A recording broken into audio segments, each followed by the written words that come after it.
This is from The Express, and it's a rather interesting story about the impact colonialism has had on climate change, Josh.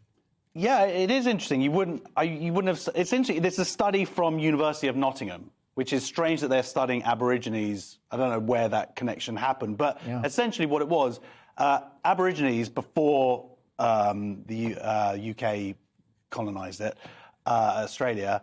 They had a way of clearing out the foraging or getting rid of all of their sort of undergrowth, which would lead to bushfires. So now, in 2019, there was this that summer of remember the big, massive bushfire that burnt an area that's like twice the size of England. So they have a real issue there. People think it tends to be climate change, which is partly responsible, but it's also because once like the British moved in, the Aborigines, they stopped doing this process that they would do naturally, and that's why it's allowed a lot of shrubbage to build up. So I mean, look, it's interesting. I don't want to sort of blame, another thing we can sort of blame the British for. Well, I guess you could just link it to the modernisation of any environment. Absolutely. And if it happened at the hands of the British, then so be it. We should acknowledge that.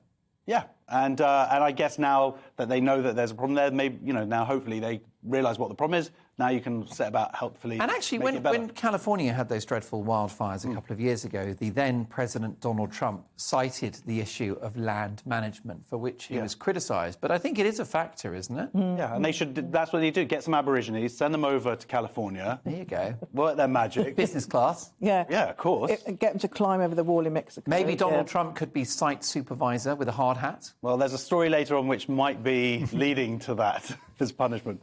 I just think, you know, maybe you should have been nicer to the Indigenous people, and still should be nicer to the Indigenous people, because they aren't treated very well right now. I'm sorry, I'm going to be a dampener. God, you're such a hippie! Yes, I am a hippie, and I won't allow it. I won't allow, like, the Indigenous people to be put down. See, they had a good system If you in can place. pronounce the word Indigenous, Indigenous. then you have to pronounce the word Indigenous Okay, first. what other language do you speak? Français. Let's see how that works out.